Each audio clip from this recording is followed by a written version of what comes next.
Hi, this is Daniel Johnston from the Readers and Writers Paradise.com and from my YouTube channel, youtube.com/readingparadise. And in this video, I'm going to talk about a book called 13 Reasons Why by Jay Asher. I wouldn't normally have read a book like this probably, but my cousin recommended it to me, and she said it was one of her favorite books, and she even listed it like with books by some American great all-time authors. So I thought, wow, well, I might as well give it a shot. Came out back in 2007, probably on a lot of like school book lists and that kind of stuff. What the book is about is it's about a girl named Hannah, and the 13 Reasons Why are 13 people who made her commit suicide. So it's a young adult book about suicide. There aren't really many of them around, and the format of the book is very, very clever. What happens is that a kid named Clay Jensen finds these tapes delivered to him in his mailbox, and the girl recorded these tapes before she committed suicide, and so we hear her voice first person.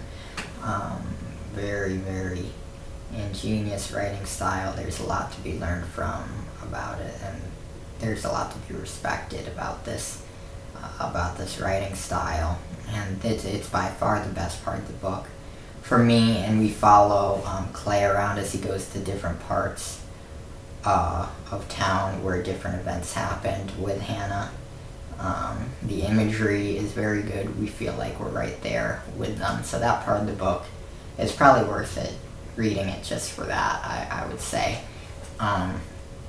Unfortunately, though, the book does have a lot of negative stuff about it. Well, first, one of the main problems of the book is that it's extremely unrealistic, and like people are acting really crazy, very, very stupid. So, like, to give you an example, there's a kid who's going around raping people, and nobody is stopping him at all. Everybody is just drinking up a ton all the time, which may happen to some degree, not like in the book. It's just like there are a lot of really unrealistic things that happen. Like people are throwing bricks, or not bricks, but they're throwing rocks through other people's windows, spying on people. It's just insane. One person even steals like Hannah's like positive notes. There's like a positive notes thing, and this person is stealing them from her. I mean, this kind of stuff would never happen in real life. Like, I mean, people, it just doesn't happen that people are going around raping people all the time and nobody's doing anything about that. That people are acting this stupid all the time, and a lot of this stupidity is what ultimately in the book drives Hannah into a deeper and deeper despair. And so, I mean, rationally, the real message of the book is like, don't act like an animal. Like, yeah, like don't treat people like trash. Don't. I mean, so it's really very simple. I think the book would be a lot better if the actions of the characters were more realistic. Now, you know, characters acting like this in this like kind of fantasy world, you know, appeals to the audience of young adults, but that doesn't make the book, I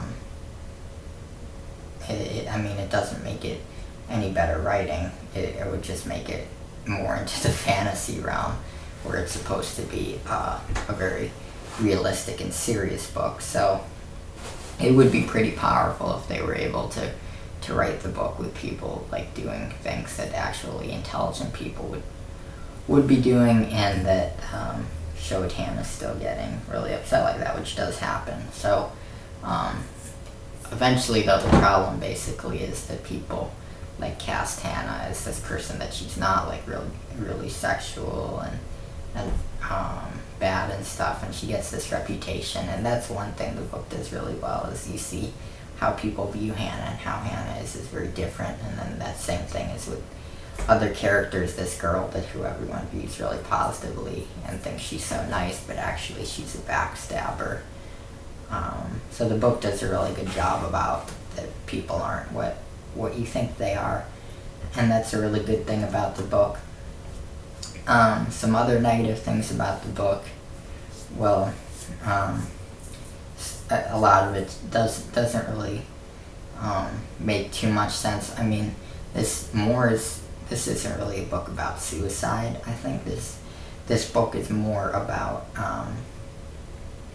it's more a book about how Hannah, a series of really bad things happened to Hannah,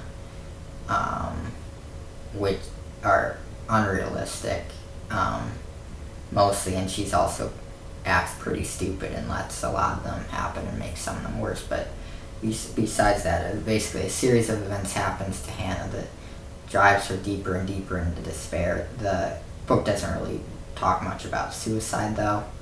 The suicide is more to get people's attention. It's more about how you look at people and how you treat people. So it's really not a book about suicide.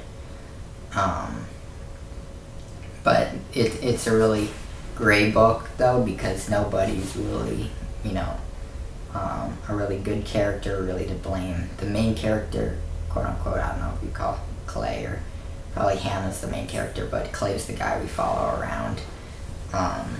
His character is pretty bad.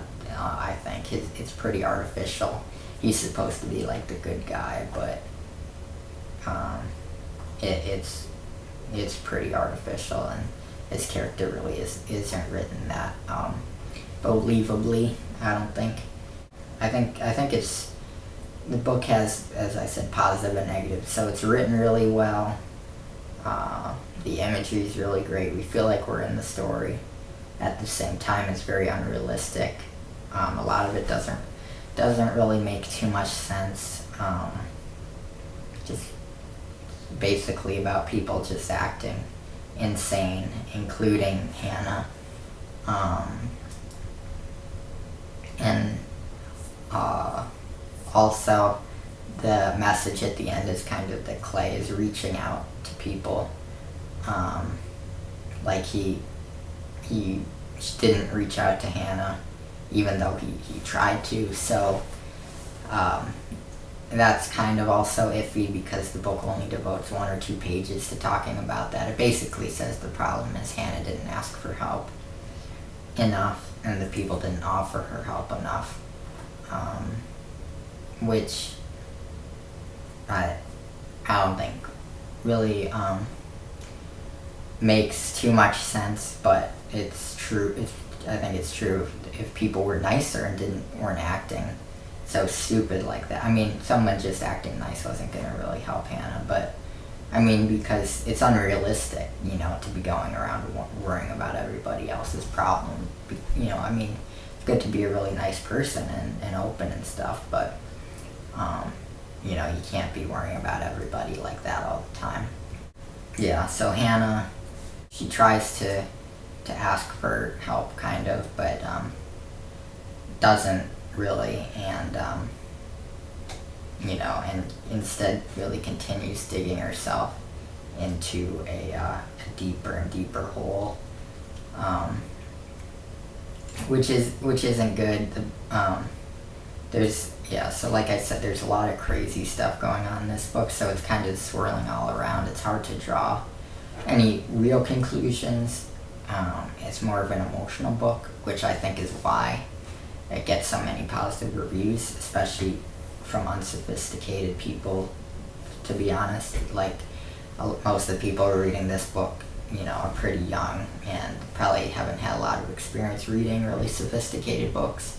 So they think, oh, this book is pretty emotional, that means it must be good. Well, not necessarily.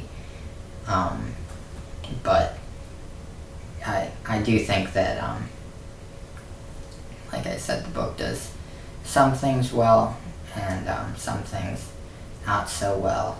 And the book says, like, it's for 12 and up. I wouldn't really recommend reading it I wouldn't give it to anyone under 14.